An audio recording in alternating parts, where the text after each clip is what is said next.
So, good afternoon guys. No, Excel tutorial tayo ulit. So, open uli natin si Excel. Type natin Excel. Open tayo. Tapos, blank document. Yan. So, ngayon, ang topic natin is gagawa tayo ng list at saka VLOOKUP. So, tuturuan ko kayo paano. So, dito, itong sheet na to, gagawa pa tayo ng isa pang sheet, no? Add tayo ng isa. So, rename lang natin to na price checker. Price checker. Yan. So, enter natin. Tapos itong kabila naman, rename uli. Ngayon natin price list. Sorry. Sorry, naubol kasi tayo. So, dito sa price list, gagawa muna tayo syempre, ng price list. So, sample lang to. So, numbers. No? Tapos, 1. Ito, gitna natin. So, click lang natin to. Ayan. Tapos, dito yung items. Yan. Tapos dito naman yung price. Yan. Okay. So yung mga items, simple lang, no? Meron tayong Coke. Meron tayong Sprite. So mga sample lang to gagawin natin, ano? Mountain Dew.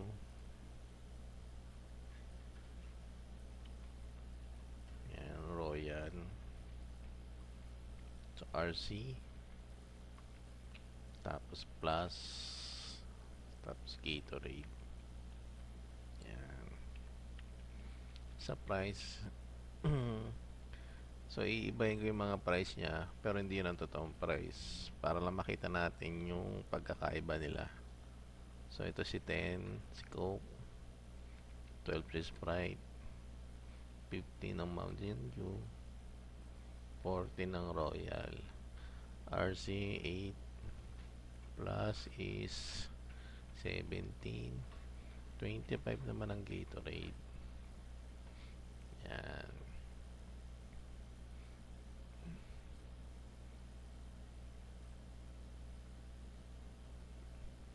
So yan na.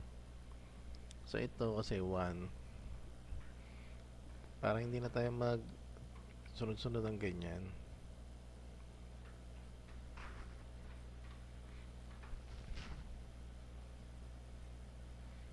Yan.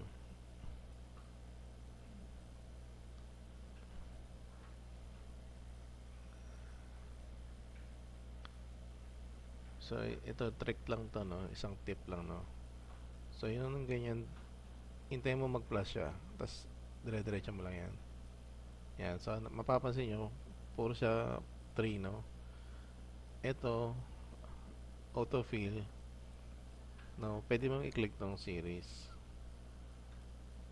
Yan, nakita nyo, nagbago siya.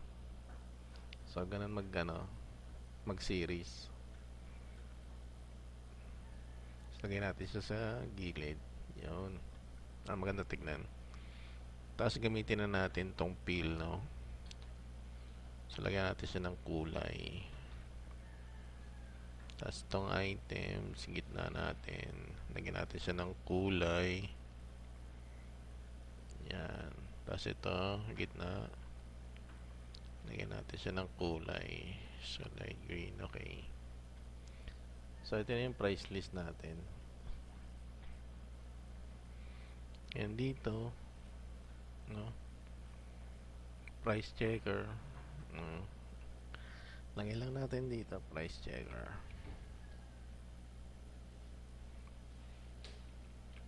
Price checker.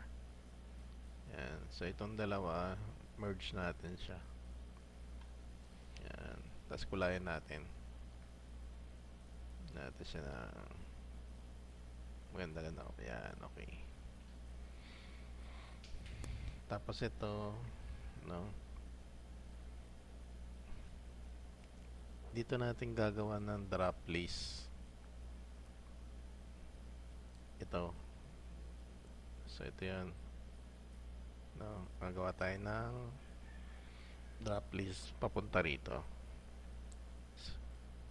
So, dito lagay natin dito na item. Yan. Tapos ito natin ilalagay yung drop down list. So, ito yun, no? So, para magkaroon to ng drop down list, punta ka ng data. Tapos ito, data validation. Yan. Tapos dito sa any value, piliin mo lang yung list. Tapos yung source, no? Punta ka dito. Yan. Highlight mo to. Yun. Tapos okay mo lang. So, yan. So, yung items, check natin. Coke, Sprite, no? Mountain Dew. So, tumatama doon sa kabila, no? Sug natin siya para maluwag. Yan. So, Royal, no? Tapos dito, no? Lalagyan natin siya ng price. Galing dito. So, ito mata. So, dito papasok yung VLOOKUP. So, dito, no? Type natin dito is equals VLOOKUP, no? Tapos, open, close parenthesis, no? Tapos, ito, no? Yan. Kasi dito, ito yung pinaka ano natin, look value. Yan. Tapos is comma lang. Tapos yung table array, ito yung sa kabila. Click natin itong price list. No, highlight mo itong dalawa. Yan. Tapos comma lang uli. Tapos index number, kung ilang column to, 1, 2, kaya 2. Tapos comma uli. Kung gusto mo yung exact match, type mo yung false. So, siyempre gusto natin ng exact match, ta-type natin si false. Tapos close na natin yung parenthesis. Tapos enter lang. Yun, okay. So, si Royal 14, no? No, check natin kung tama. So, 14. Check natin si Coke. So, 10, no? So, 10 nga siya. Check natin yung si Mountain Dew. 15. So, 15. Yan, guys. So, ganun lang paggawa ng ano, ng list at saka ng VLOOKUP. Yan. To summarize, so, una, naggawa tayo ng, na-introduce natin is yung series, no? Ito, yung series niya. Yung fill series.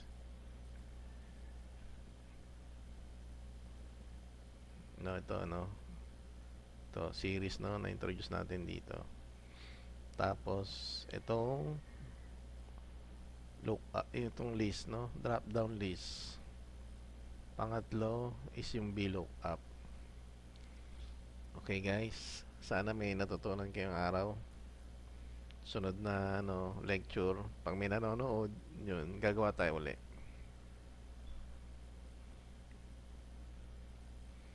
Okay, close na natin to.